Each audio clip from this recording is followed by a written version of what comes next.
Bueno, queremos agradecer la invitación y pues sí, estamos aquí presentes como parte del comité. Qué bueno que están presentes. Normalmente cuando uno habla de bioética y ética, tiene 5 personas en el auditorio. Hace tiempo, en el 25, nos pidieron, de los dilemas importantes era cómo dar malas noticias, pacientes terminales. Se hizo un curso, acudieron como 80 gentes, 5 del hospital, que era donde lo necesitaban, que se necesitaba, el resto de otros hospitales. Pero bueno, estos son los puntos de dilemas que se han ido presentando. ¿Cómo llevar un proceso de comunicar malas noticias? Empezamos con el doctor Luis Espinosa. Luis es doctor en teología, es un excelente maestro de la UDEM. No quieren ahora que se jubile porque ya le toca jubilarse pronto, pero es un pilar ahí. Y tiene una gran base, sabe cuestionar muy bien a todo el mundo, a las personas que participan en sus clases. Si les pregunta, ya saben. Luis, gracias.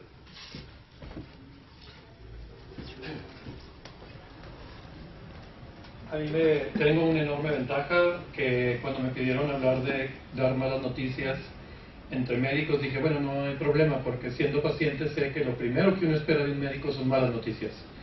O sea, usualmente cuando no eres el médico y te dicen, usted no tiene nada, es así como la excepción en la comunicación y respiras a gusto. ¿Qué quiero decirles? Esto sería el proceso de comunicación, supongo que ya lo hemos visto. Ustedes como emisores o la persona que va a dar la noticia, el receptor, la persona, la familia. Hacia abajo el referente compartido, el lenguaje que tenemos que compartir, que con los médicos es muy complejo. Y la parte de arriba que le llaman polisemia.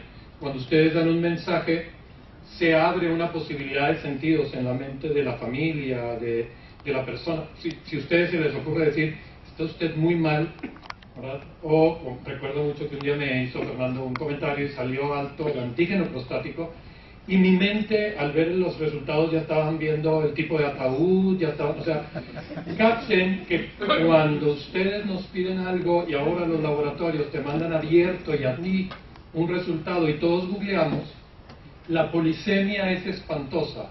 Se abre una... Si fueran poetas es una maravilla. Construyen, yo que soy teólogo, construyes el lenguaje mítico y abres posibilidades de interpretación. Ustedes, como vemos ahí en el número 3, tienen que trabajar contracorriente. En medicina la polisemia tiene que ser muy reducida. No puedo darme el lujo de que la persona tenga demasiado rango de interpretación. No, mire, usted se va a tener que cuidar un poco. Ese tipo de comentarios, que a lo mejor uno lo hace porque pensamos que el otro es demasiado autóctono y pues no nos va a captar, ¿verdad? Entonces, ¿qué haces? Significa nada, significa todo, depende de si yo soy escrupuloso, si yo soy muy mangancha. Entonces, este tipo de comentarios hay que tener cuidado. El número 1 está en el mensaje mismo. Para mí el problema más importante es que como médicos no podemos confundir, ustedes no pueden confundir la realidad con interpretaciones. Estamos tan acostumbrados a interpretar, y Dios me libre, ¿verdad? Si el médico andaba de mal humor, proceso de divorcio, el amante o la amante las dejó, el capítulo de se quedaron dormidos y Netflix les canceló la serie, lo que sea, toda la parte emocional hace que un dato pueda ser peligroso. Entonces el mensaje es lo primero. Número 2, hay que ponerle atención al receptor. No es lo mismo si me dan a mí una noticia, una persona en donde asumen que hay un lenguaje más o menos articulado, al menos porque fui a una universidad, que si se lo doy a alguien para quien la palabra tumor, toda la palabra tumor significa me muero de cáncer. Entonces, ese receptor, si no está en el mismo canal que nosotros, tenemos que capacitarlo. Aquí los hospitales, en términos de deber ético, tendría que tener una persona que nos preparara a los médicos y a los pacientes para ver cuáles son los canales compartidos. No hay recetas genéricas en la comunicación, ¿sí? Pero si no hay contexto común, debemos abrir canales de comunicación para captar al otro. Yo tengo que poner peras y manzanas, porque el otro es el importante. Se va a ver muy feo, porque Fernando ha sido médico de confianza en mi casa por muchos años. Entonces voy con un médico, me dice algo y luego tengo que ir con Fernando a que me lo traduzca. Quiere decir que la comunicación es mala. ¿sí? Quiere decir que la comunicación es mala. Si yo salgo de un consultorio a tener que preguntarle a otro médico que me descifre el código, estamos mal. Me dejaron inquietos, pude haber cometido una tontera manejando, que en esta ciudad es difícil, sí cometer una tontera manejando porque voy con un estrés de no haber entendido. Entonces, hay que cuidar al receptor. Y esto tiene que ver con calidad humana. Ustedes pueden decir, mi trabajo es quitarle el tumor o detectarle el tumor, pero como profesionales, su trabajo es un paciente. A mí algún día tengo problemas en la UDEM porque me dicen, es que tu cliente es el alumno. No, mi cliente es la sociedad. Mi cliente es la sociedad con la que estos brutos van a trabajar. O sea, a mí que me importa trabajar con peras y manzanas a la criatura si no le doy la capacidad para responderle a la sociedad. El primero era el mensaje, ser muy claros, cuidar hechos y no interpretaciones. Lo segundo, tenemos que tener, si no somos personalmente hábiles o capaces, tener a alguien en los hospitales que sea como nuestro traductor. Yo estudié en Bélgica la teología y allá hay todo un trabajo de personas que van a apoyar en el hospital desde consejería espiritual, manejo de crisis, e incluso son las personas profesionalmente capacitadas para decir, un poco fungir como intermediario entre un lenguaje médico y el lenguaje del que te llegó del último pueblito de Bélgica, que pues el pelado habla en dialecto, ni siquiera habla bien a bien el flamenco o el neerlandés.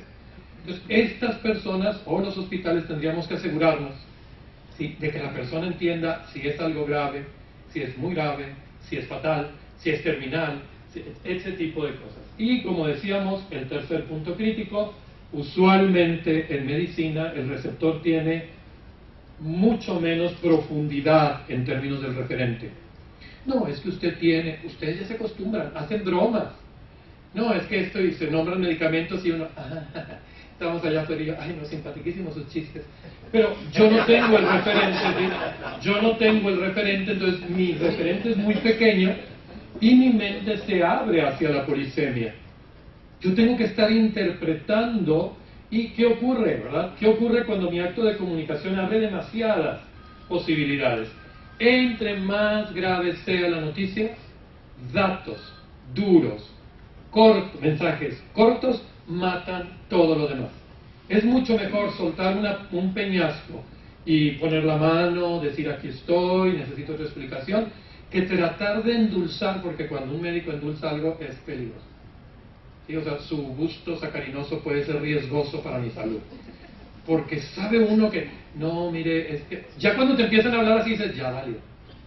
¿Sí? O sea, me están tratando, ¿cómo decirlo? No los capacitaron para ser personas con un lenguaje muy poético. Y en un momento de crisis psicológica y emocional, uno tiene que ser tremendamente duro y frío, y más bien acompañar en la reacción a la persona y no hacer demasiada interpretación, porque como les digo, la polisemia, no, tiene un tumor en el páncreas. Bueno, no, es que ya atravesó el páncreas. Para mí podía haber sido atravesó el periférico, o sea, no, es que es inoperable. Ok.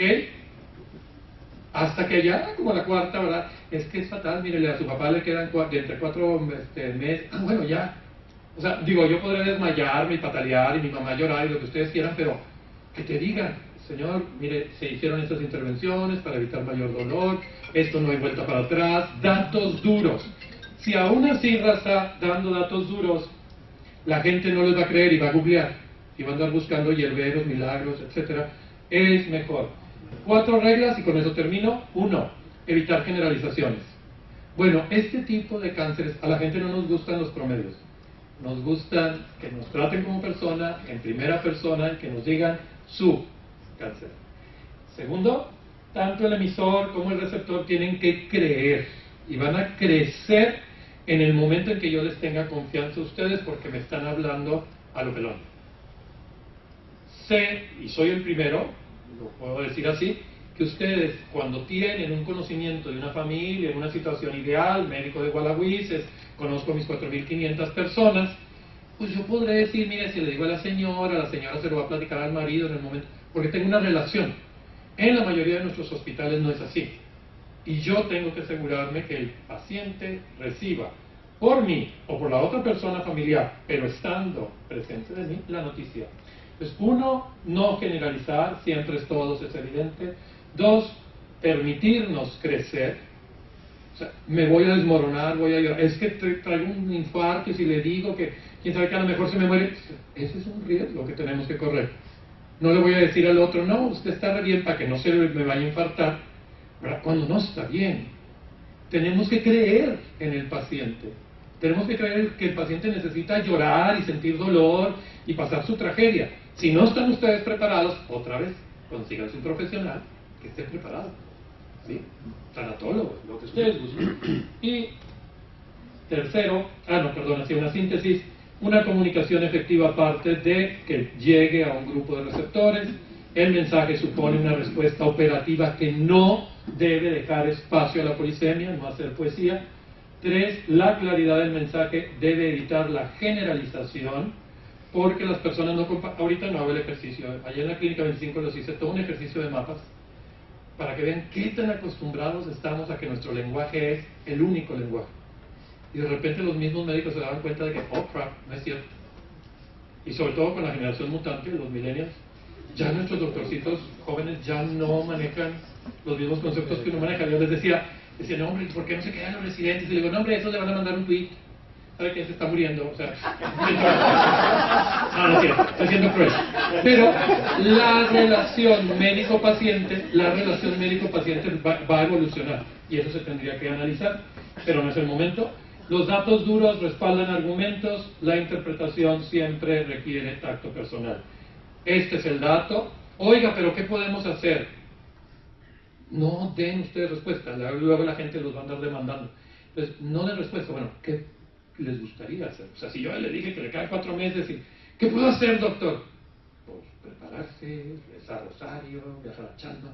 ¿Qué piensan ustedes? O sea, yo escucho, tengo que dejar que la otra persona saque el nervio. Una vez en un taller de coaching digo, es interesante, ustedes están tan acostumbrados y tan difícil chamba que tienen de estar viendo dolor y muerte enfrente, que se tienen que volver muy fríos.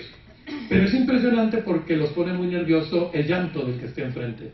Y hay veces que la persona lo único que necesita es el llanto, ¿verdad? Y a lo mejor ya cuando llegaron con ustedes ya se sentían del nabo y lo único que les hicieron ustedes era confirmarles que sí están del nabo. Entonces no es sorpresa. Entonces tengamos un poco de credibilidad en decirles, los datos dicen esto, mire, ¿verdad? Calidad de vida, mire, etcétera. Las personas siempre van a querer, oiga, ¿y cómo le hago para vivir más? Hay veces que ustedes tienen que decir, para vivir más hay que vivir menos tiempo. O sea, esa prudencia interpretativa la tienen que ir desarrollando después de que la persona tenga los datos. O sea, no preparar antes, y es tanta la preparación que la gente pierde el dato. ¿Sí? Insistiendo. Ahora, déjate. Regla número 3. Pueden ponerle todos los preparativos que quieran, pero no pueden comprometer la verdad. O sea, facts are facts. ¿Verdad? Usted está muy mal, usted tiene que prepararse, la intervención quirúrgica va a ser muy delicada, esto significa que hay posibilidades de A, B, C. No puedo comprometer la verdad por tratar de evitar el llanto, la desesperación, no puedo. Y por último, ya que yo soy teólogo y mi chamba, de hecho, así como compartí con Fernando, también fue trabajar en ética, ¿verdad? Obviamente que no hay recetas, pero más allá de cualquier mecánica de comunicación, hay un componente ético de congruencia. El deseo de establecer un contacto humano. O sea, ustedes, me queda muy claro que no es por lo que les pagan, es por lo que estudiaron medicina. ¿Sí? Y a lo mejor en cambio generacional habría que cuestionarlo, pero si mi mundo no es la enfermedad, sino la persona, y yo pienso en ellos todavía como persona, la comunicación, por más dura que sea, tiene que creer en la persona. Tiene que creer en la habilidad de la persona para manejarlo, digerirlo, desmayarse, llorar, que le dé infarto si es necesario, pero tenemos que quitarnos un vicio un poco arraigado, que era la idea de que el médico era Dios, y de que entonces, si uno lloraba lo suficiente, el médico iba a decirte, bueno, aquí tenemos una... La persona tiene que crecer, los pacientes tenemos que crecer, y para ello necesitamos la veracidad. necesitábamos el reto de manejar nuestras malas informaciones. O sea, ya hablábamos ahorita del paternalismo con los estudiantes, estamos cuidando a los hijos y los traemos de la mano para que vayan a hacer su examen en ciencias clínicas y dices, tu madre del divino, o sea, señora, señor, deje a la criaturita de 27 años solo, ¿verdad? Este tipo de sobreprotección hay que luchar contra ello. Hay que luchar contra ello porque pues ellos son los médicos de sus hijos. Yo se ve muy gacho, ¿verdad? Pero vas a tener a una nueva generación que a lo mejor está tan protegida y tan temerosa de las emociones que no están filtradas aquí, que you are patronizing, o sea, tratas de dar interpretaciones para evitar la emoción. La generación millennial tiene problemas con la emocionalidad en directo, y para ustedes esas son las malas noticias. Por eso les decía la broma del tweet, o sea, al rato les van a dar así como que aparezca ahí, ¿verdad? Los del cuarto tal y tal se están muriendo, porque ver a la persona enfrente pone nervioso a más de uno en la siguiente generación. Muchas gracias, volveremos a la licenciada Joana Margarita, ella es licenciada en Relaciones Internacionales, maestra en Estudios Humanísticos aquí en el Tecnológico, consejera ciudadana en Desarrollo Social y Educación. Ella nos pondrá el punto de vista de ¿quién? El punto de vista del paciente, del familiar del paciente, que tenemos que escuchar. Gracias, Alvin.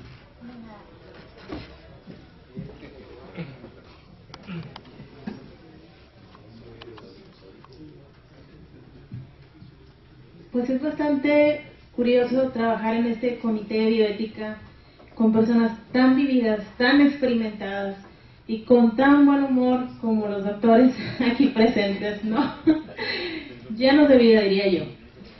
Pues a mí me toca hablarles desde el punto de vista tanto de paciente como de ciudadana. Y he tenido las dos experiencias de paciente y de familiar que recibe también esas malas noticias.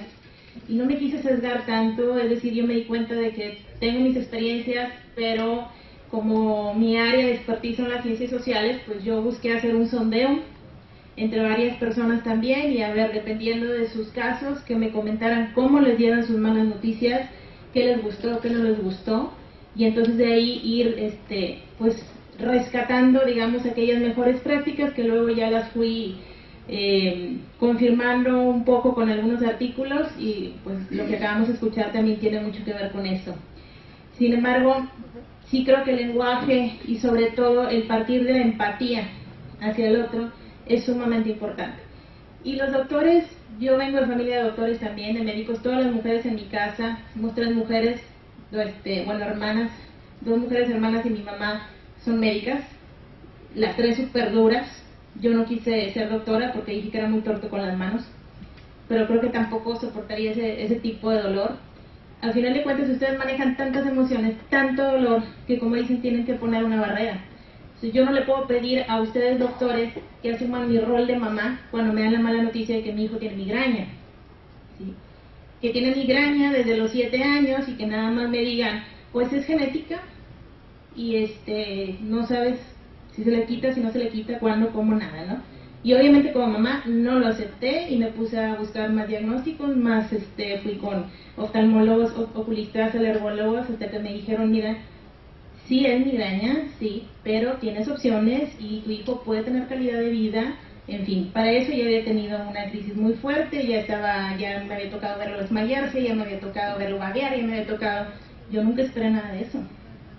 Para mí es como un doctor nada más me da una hojita donde me dice, tiene migraña y no puede comer nada de esto, y es todo, y se supone que un doctor súper reconocido, y después de años de estar buscando, alguien me dice, no es epiléptico, sí tiene migraña y hay opciones, y está perfectamente bien, ¿no? Es muy diferente eso, pero no le puedo pedir a un doctor que se ponga en mi papel de mamá, porque las mamás también lo que hacemos es extrapolar el dolor. A mí me duele horrible la cabeza y siento que a mi hijo le va a doler así la cabeza, entonces yo no vivo. Si ustedes hicieran eso, pues los mato. Con todas las experiencias que tienen, los matamos. Es emocionalmente imposible poder manejar tantos tipos de dolor. Pero bueno, empezando por qué es la mala noticia. Una mala noticia va a ser aquel acontecimiento que te va a cambiar drásticamente tu estilo de vida. Pero además hay que diferenciar entre quienes van a recibir esa mala noticia. La puedo recibir yo, familiar, y la puedo recibir el paciente.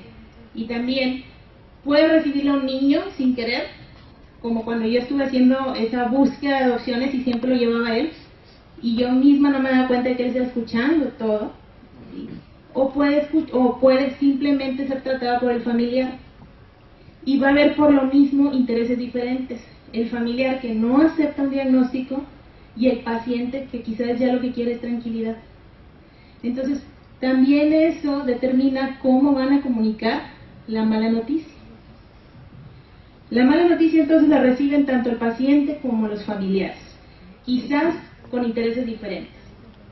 Hay varios factores también que dificultan la comunicación de las malas noticias. El doctor tiene quizás la mejor de las intenciones en comunicar esta mala noticia, no quiere lastimar, no quiere hacer daño, pero tampoco puede dar falsas esperanzas. Es una habilidad de comunicación y es muy difícil de lograr. Las personas no esperamos malas noticias. Aunque ya llega el niño todo fracturado y pues claro que va a ser una mala noticia. Aunque esperamos algo así, no queremos recibirlas. Entonces, de cierta manera esperamos que nos lo maquillen, nos digan mentiras, pero al mismo tiempo sabemos que eso nos va a hacer más daño, le va a hacer más daño al paciente. Hay diferentes grados también de las malas noticias. No es lo mismo la mala noticia a alguien que ya es un enfermo terminal, que ya no hay esperanza, ya no hay solución, a alguien que me dice, pues, tiene migraña, o a alguien que dice, sabes que no puedes vivir en esta ciudad porque tienes asma o porque tienes algún otro tipo de enfermedad y tienes que ir a otro lado. Sigue siendo una mala noticia porque va a cambiar totalmente su modo de vida. Se tiene que mudar, tiene que buscar otro trabajo. Quizás su familia, su estilo de vida familiar se va a alterar completamente. Es una mala noticia. En esta época de tanta contaminación, las alergias son grandes malas noticias. Entonces hay diferentes niveles también en la mala noticia.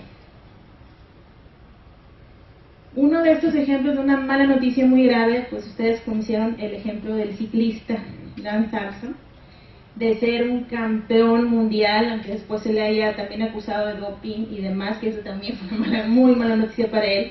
Luego descubrí que tiene cáncer. Por supuesto que es un cambio drástico en su forma de vida.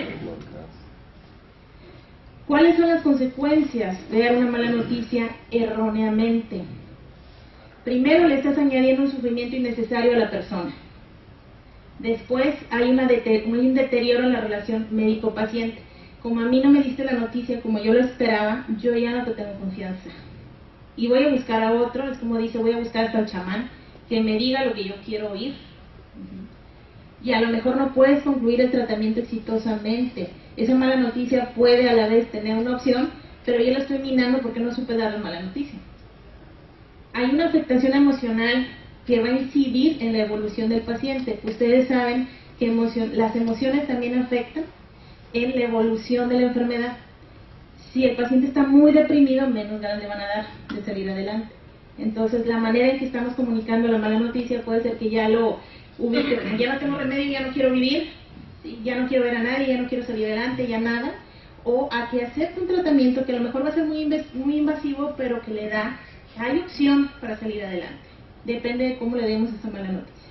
Y por supuesto, cuando damos una mala noticia definitivamente muy mal hecha, y eso ocasiona que el paciente pues empeore, puede llegar hasta tener una demanda legal. O si me da el infarto en ese momento que me da la mala noticia, los pacientes y los familiares sobre todo buscamos no quién tiene la culpa, sino quién me la paga.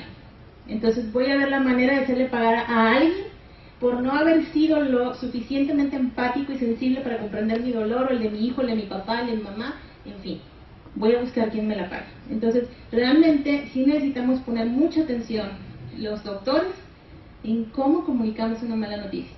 Y aunque particularmente las señoras, las mamás, somos bien especiales, somos bien lactosas, esta es la verdad, pues vamos a tener que ser particularmente sensibles, porque de otra manera, y sensibles también incluye la asertividad, o sea, hay que ponerle el alto a la mamá también. Señora, así es esto, pero puede buscar apoyo, ¿sí?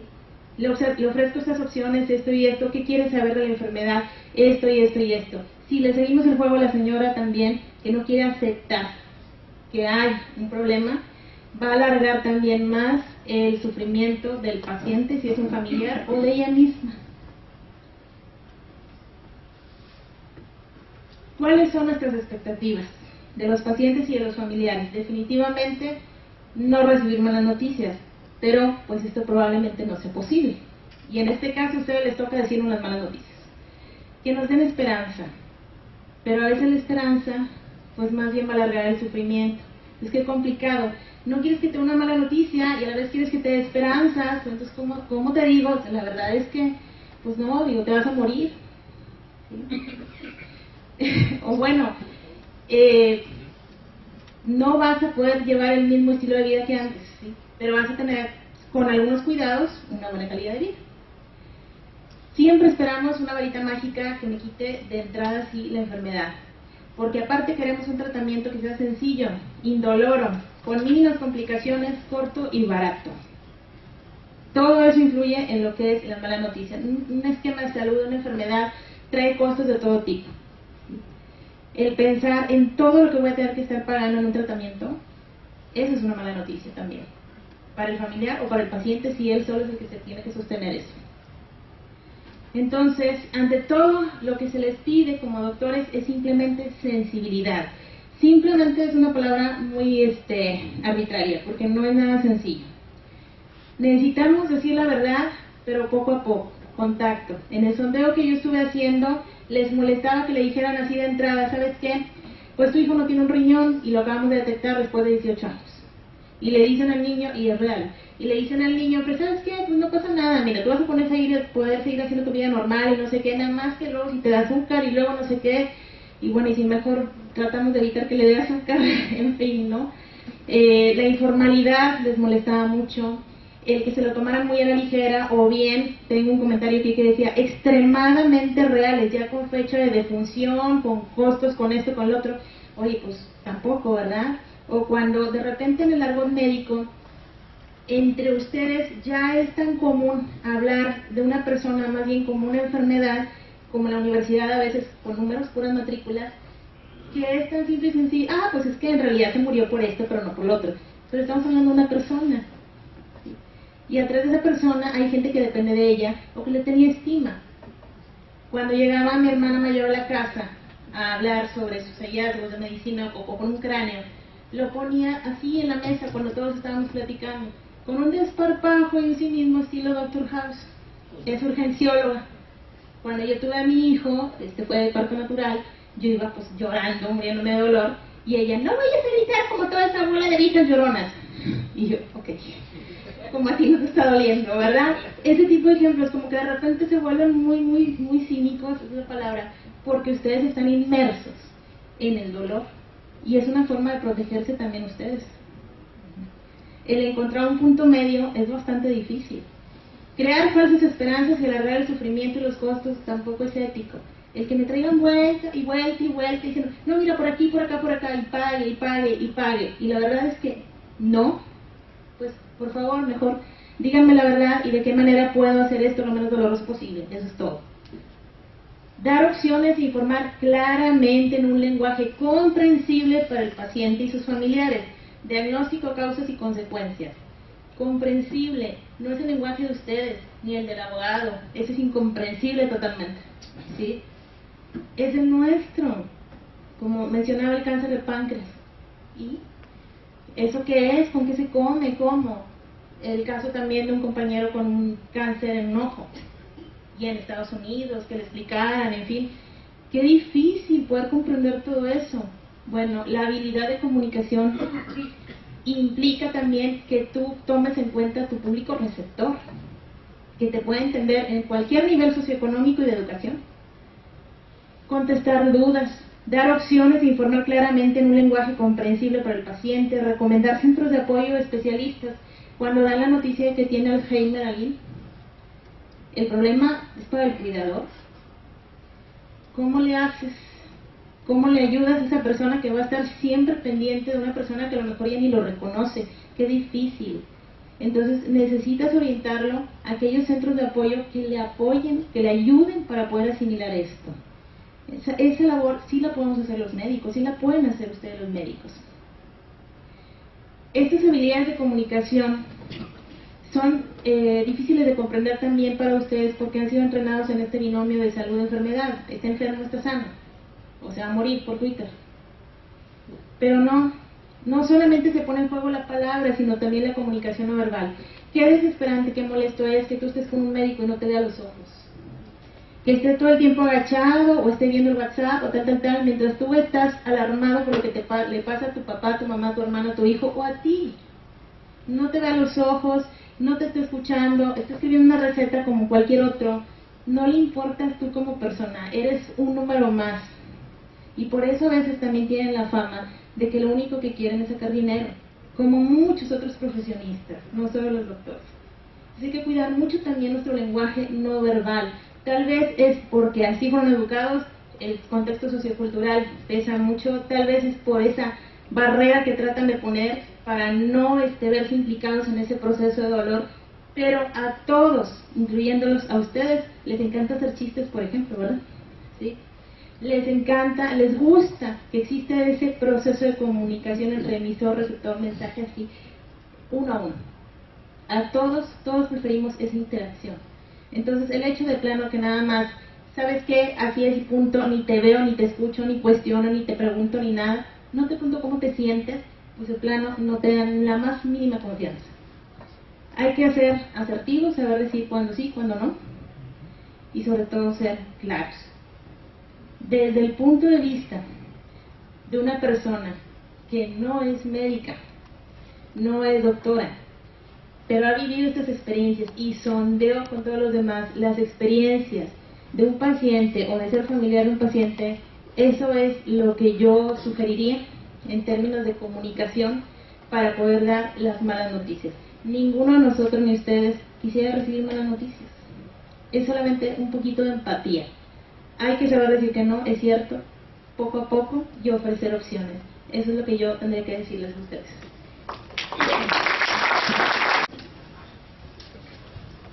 Sí.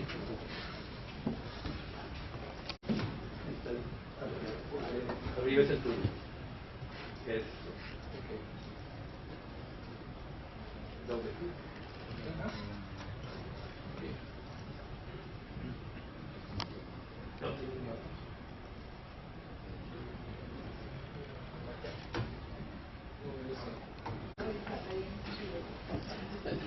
Cuando nos tocó dar en el Hospital 25 este simposio, decíamos, no acudieron la gente. 2 meses después tuve una sesión general donde veía la oportunidad de que la gente que no había acudido ahora en 45 minutos oyera lo de 2 días. Entonces se me ocurrió titularlo más o menos así, ¿no? Algunos médicos al dar malas noticias son huérfanos. Porque no tuvieron la oportunidad que alguien les enseñara cómo dar las malas noticias, no por otra cosa. Pero bueno. Aquí tenemos, a diferencia de Luis y de Abril, si tengo poquitas diapositivas, me alargo. Si tengo muchas diapositivas, me voy rápida con ellas y van hablando más las diapositivas por mí de lo que yo hablo. Algunos médicos te informan, pero no te comunican. Te oyen, pero no te escuchan. Te atienden, pero no te acompañan. ¿Quién lo dice? Un médico. Un médico que tiene un cáncer. Su experiencia viviendo con los médicos en ese aspecto. ¿Qué es una mala noticia? Ya la manejaban ahorita, Abril, la manejaba Luis. Te afecta radical y negativamente. ¿Qué? Tus expectativas de la persona, de la familia, que son afectados en lo que tú tenías como un proyecto de vida y te lo va a cambiar por completo. Y entonces puede ser noticias sobre tus padres, cónyuges, hijos, donde vas a dar un diagnóstico, un pronóstico que prácticamente es un veredicto y muchas veces una sentencia lo tomas como tal. Entonces, no nos enseñan en la facultad, no nos enseñan en el posgrado la habilidad ni la educación de cómo dar malas noticias. No estamos formados y entonces nos causa a nosotros que tenemos que darla como personal de salud ansiedad. No estás seguro cómo hacerlo, como si realmente lo digo o no lo digo. Luego voy, como lo decía hace rato Abril, a causar más daño al darle información o no. A mí se me quedó muy grabado alguna vez que estuve en onco fijo cuando era pasante, a la hora que le dijeron a un cuate que tenía una micosis fungoide, era tremendo su prurito que tenía. Cuando le dijeron que tenía, a los 2 días nos avisaron que se había dado un tiro, era un policía auxiliar. Entonces, bueno, se te quedan las cosas ahí. Realmente no me enseñaron a dar malas noticias, no lo recibí. ¿Cómo las doy? Y María José Sebastián, ella es la que iba a dar esta plática, pero dijo que prefería estar en España. Llega hasta dentro de 4 días, se fue hace un mes a su tierra, y bueno, ella presentó en aquella ocasión esta diapositiva. Malas noticias de parte del médico no preparado, el estrés que te causa, la frustración, el sentido de culpa, miedo a cómo va a reaccionar el paciente. Lo hemos vivido médicos que han sido golpeados, cuando menos me ha tocado a 3. ¿Cómo siento esa responsabilidad por lo que estoy dando de noticia? Y luego, pues ¿cómo van a ir ustedes al hospital 25? El H24 mataba a cucarachos, el H25 ¿qué no matará? Todos los que salen del 25 salen con los pies por delante. Entonces, bueno, no vamos. De parte del paciente, el enojo, la desesperación, realmente se acaba tu vida, se paraliza y ya no sabes realmente. Te sientes ya como una persona vulnerable completamente, inseguro, indefenso. Se te viene abajo el mundo y tienes ya una amenaza física, psíquica, social y espiritual. ¿Qué viene aquí? Toda una falta de comunicación adecuada. Por eso pedimos que Luis fuera el primero que hablara en este aspecto de esta cuestión de la comunicación. Ya, a veces no venimos a las cuestiones de bioética porque ética o bioética no, pero cuando empieza la cuestión legal, que a veces estamos usando la cuestión legal para jalar, ver que necesitamos hacer una preventiva, medicina preventiva, y esta es calidad y ética, calidad y bioética, y no irnos a una medicina de tratamiento legal, que serían las demandas. Entonces, la mayoría de las demandas por negligencia están relacionadas con mala información, por no escuchar a los pacientes, por no hablar con un lenguaje adecuado, porque no hablamos bien diagnóstico y tratamientos. Realmente tenemos que mejorar esa comunicación. Cuando estuve de director, fácilmente fui unas 10 veces a la PGR, o fui también al Topo, y cuando menos unas 8 de esas fueron por mala comunicación con los pacientes o por mala comunicación entre el personal. Entonces, puntos de ese. Hay que aprender a escuchar. Yo no sé si quieren leerlo ahí lo que dice. Jorge entiende muy bien a su hija, ¿no? Y su hija Mati también entiende. Nosotros también entendemos muy bien a nuestros pacientes. ¿Qué dice? Van a un paseo al parque, se detienen, se sientan a comer, y en el parque después hay un puesto de perritos calientes. Mati le quiere decir algo a su papá, y el papá le dice: no te preocupes, ahorita te compro palomitas. Al llegar al puesto de los nieve o los helados, oye papá, quiero, no te preocupes, le dice su papá, ahorita te compro unos helados. Papá, espérame, yo quiero, ya sé que quieres un helado. No papá, lo que quiero yo es vomitar. Y ya uno va adelantando lo que el paciente quiere sin escuchar al paciente realmente en estos aspectos. ¿Por qué informar? Uno, ya es una cuestión legal. Lo maneja la Ley General de Salud, lo maneja la Comisión Nacional de Arbitraje, que es un derecho. Hace 150 años se decía no informes. Hace 100 años, perdón, allá por los 60, decían, bueno, si el médico quiere o no quiere. A partir de los 90 es una obligación. Si el paciente no está informado, ¿cómo va a decidir sobre su tratamiento? ¿Quién va a decidir por su tratamiento? ¿Cómo va a organizar los pendientes que tiene con su familia, en su casa y todo ello? Y cómo realmente puede darle oportunidad de vivir una vida significativa en lo que le queda de tiempo. Elementos que tenemos que tomar en cuenta cuando vamos a manejar estas noticias. El equilibrio psicológico del paciente. Si ya lo conocemos, si ya sabemos que realmente le doy la mala noticia, va a sacar la pistola y se va a meter un balazo, bueno, tengo que ver que no siempre la verdad va a ser un bien. y que lo conozco, porque conozco al paciente.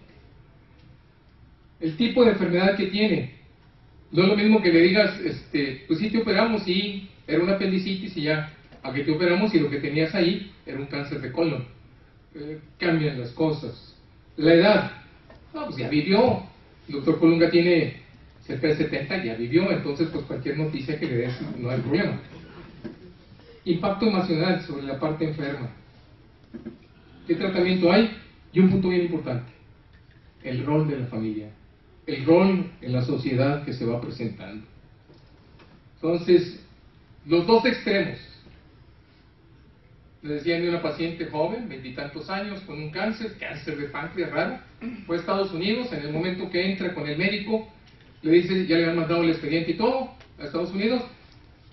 ¿A qué viene, señora? Usted y su hija. No pierdan su tiempo ni hagan perder mi tiempo. Su hija se va a morir. ¿Se acabó? El extremo, brutal, así de repente. Y, por otro lado, lo que más vivimos en nuestro medio. Por favor, no le diga a mi papá que tiene un cáncer. Por favor, no le diga a mi mamá. Por favor, no le diga. Y eso sí es nuestra rutina en nuestros hospitales, de que los familiares nos piden esto. Entonces, ¿cómo dar malas noticias? Me reí alguna vez que decían, en terapia intensiva, salen a darle la mala noticia a unos familiares muy sensibles. No sale el médico tratante, le dice al residente, acaba de morir el paciente, pero la familia es muy sensible. Ve y diles, con mucho tacto, que acaba de morir su familia. El residente sale y dice, ¿quiénes eran los familiares de...? Ahí, entonces, ¿dónde? Delante de todo mundo, en una sala de espera. Entonces, ¿con quién? ¿Cuánto tiempo? ¿Cómo lo vamos a hacer para manejar esto? Reconocer, actos humanos es lo que tenemos que hacer, actos con inteligencia, actos con conciencia, actos voluntarios es lo que hacemos como médicos. Esto es un acto humano, ético, médico, legal, esta cuestión. ¿Qué decir? ¿Cómo decirlo? Experiencia ayuda, insinuaciones, silencios, verdades, bueno, pero que realmente se vaya llevando hacia una verdad. Habilidades, silencio. Punto importante, se nos olvida. No le estoy preguntando eso como paciente. Yo nomás quiero, dígame, usted, oiga doctor, pero yo le quiero decir, es que no tengo tiempo para usted eso. Necesito que me conteste nada más esta pregunta que yo le estoy haciendo como médico. Discúlpeme, pero no, le estoy preguntando, ¿para qué quiere saber? Si yo le digo a usted que tiene 120/80, o le digo que tiene 200/150, o le digo que tiene 60/40, ¿qué va a hacer? Usted, nada más, haga lo que yo le digo y se acabó. Empatía. Y como decía hace rato, Abril, ser asertivos. En la comunicación también lo decía Abril, no todos son palabras. Cuando basta una palabra, no demos un discurso. Cuando basta un gesto, no usemos palabras. Cuando basta una mirada, evitemos el gesto. Y cuando basta un silencio, evitemos incluso la mirada. Buchmann, que ha trabajado sobre esto, dice, hay que preparar el entorno donde vas a dar la información, donde vas a navegar. Siempre plantear, ¿qué sabe el paciente? Decía Elizabeth Kubler-Ross en su manejo de pacientes terminales, muchas veces el paciente ya sabe las cosas, ya se dio cuenta de ello, y él mismo te va a ir pidiendo poco a poco cómo quiere la información. Oiga doctor, entonces, ¿cómo salí de la cirugía? ¿Era un tumor? Sí, tiene un tumor. Gracias, doctor. Y el siguiente, oiga, ¿y ese tumor era canceroso, doctor? Sí, era canceroso. Y luego, el día siguiente, y me puede matar, ¿verdad? Y a veces el mismo paciente te va dando la pauta de cómo vas a ir manejando, qué sabe, qué quiere saber. No vamos a aventar una información, vamos a compartir la información, vamos a ser parte de este proceso. Hay que responder a los sentimientos del paciente, y se acuerdan de los niveles de Elizabeth Kubler-Ross, primero negación, luego enojo, y luego trata de negociar, y luego viene la depresión, y luego la aceptación. ¿En qué nivel se encuentra? Y ahí tenemos que entender que de repente nos puede agredir, que de repente no nos va a hacer caso. Entonces, ver dónde andamos. Luego, junto con ellos, hacer un plan de cuidados ante la situación que vive.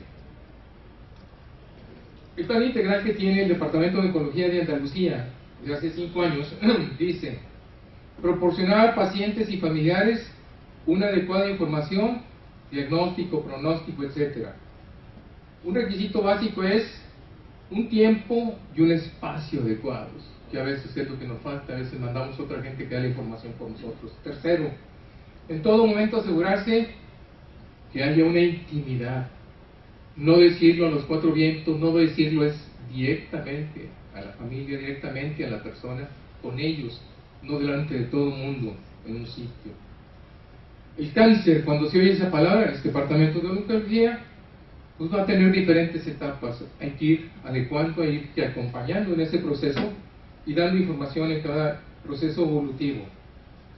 Y luego afecta no solo el médico, no solo la enfermera, el tiempo de espera, el sitio de espera, dónde va a estar, cómo está el ambiente, todo eso va a influir en esta comunicación.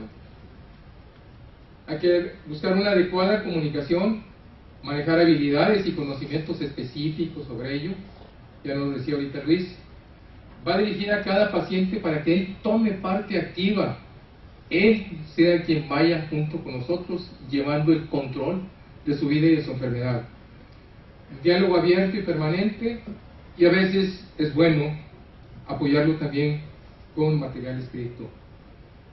Cada paciente debe tener un referente profesional claro. ¿Quién es la persona con la que yo voy a estar manejando la información? Tuvimos una demanda en el hospital porque paciente, raquia trepadora, en un momento dado, durante una histerectomía, en algún hospital general de zona, llega al hospital, ella tiene daño cerebral porque tuvo su paro cardiorrespiratorio, empieza lentamente a mejorar. La información del neurocirujano es: despacio al esposo, vamos a ir manejando, va a ir mejorando. Pero había un residente que tenía guardia cada 3 días, y cada vez que tenía guardia cada 3 días, le decía al esposo que se olvidara, que su esposa no iba nunca a mejorar y que pronto se iba a morir. El médico tratante, el residente. Y el día que tiene guardia el residente, por alguna razón hace una reacción anafiláctica en la paciente y se muere. Entonces, demanda aún contra el que estaba manejando. ¿Quién va a manejar la información? Participan 8, 5 médicos, 6, 4, 3. ¿Quién la maneja? Y luego, medidas relacionadas con la comunicación e información a los pacientes, debe estar continuamente manejando, continuamente reflexionando cómo lo vamos a hacer, cómo se va a trabajar. Un tiempo en el Hospital 25, el psiquiatra reunía a los familiares de los pacientes y les decía: hay que quitar los mitos que tienen ustedes cuando llegan aquí al Hospital 25. Aquí no se hacen milagros, pero tampoco se matan pacientes. Entonces, tratar de platicar con ellos de sus expectativas que llevaban cuando llegaban al hospital. Entonces, no hay recetas. La información, la verdad, es como un medicamento. Debe administrarse en una dosis adecuada y en un tiempo indicado. El manejo inteligente y prudente de la comunicación evitará un daño al paciente y un desprestigio por el médico. Es como un medicamento. Recuerden, los pacientes esperan que realmente estemos interesados en ellos. ¿Para qué quiero yo el mejor especialista si él en todo el mes va a tener oportunidad de verme una vez en el mes? Prefiero a un médico que no sea el mejor especialista, pero que me acompañe, esté conmigo y que realmente se preocupe por mí, a tener el mejor especialista de la enfermedad que yo tengo. Bien.